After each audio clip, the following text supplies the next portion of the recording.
to keep Native American culture alive. Welcome, Faye.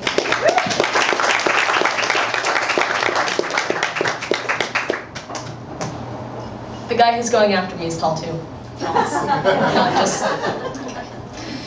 So, I don't know if this is cheating. I really hope it's not. But this is actually a second-hand story that I got from my cousin, who worked last summer in Montana with some sort of school-age children. He didn't specify. Partially on a Native American reservation.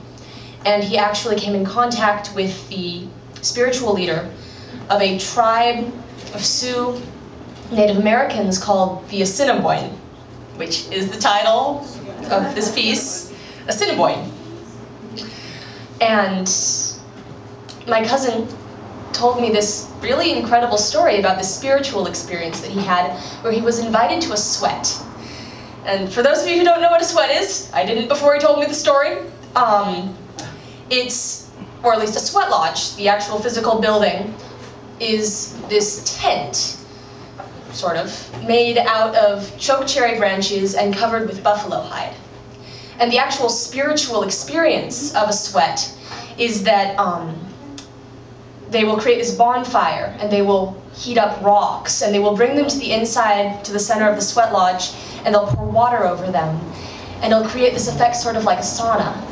And then meanwhile, during the ceremony, the sweat, everybody will be singing and clapping their hands and, you know, pounding on drums, and the combination of the sound and this steam and this moisture just has this incredible effect on, I mean, you can imagine, it would have an effect upon the way you're thinking. And he just described it as being completely transformative to him, which is part of why I ended up writing a poem around a campfire, around 1 a.m., middle of Montana. But the part of this story that is sort of mine is actually something that came after I'd finished writing the poem, which was that I learned about this last month. The Sioux, I'm putting it the wrong way. 1 of every 10 million buffalo is born white. Not albino, but actually just white. And to the Sioux, that white buffalo is the Messiah. It's their God, or their savior. Slight distinction there. And a white buffalo calf, baby buffalo, endangered species, it belonged to a Native American tribe in Texas, and it was shot, probably for its skin, probably by a white man, last month. And I think that adds something to this poem in a sort of tragic way. So this is Assiniboine.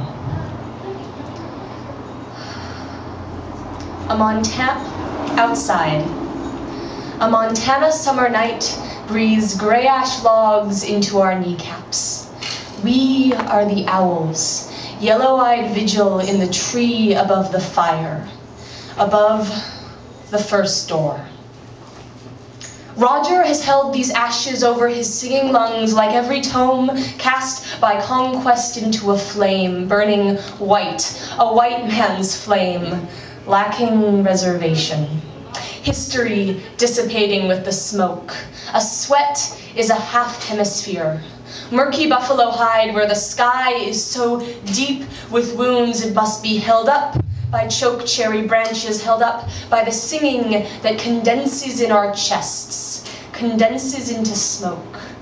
Burning language kindled for a culture. Ascendance. A sweat holds the raw heat of rock and the sound pulses our bodies through.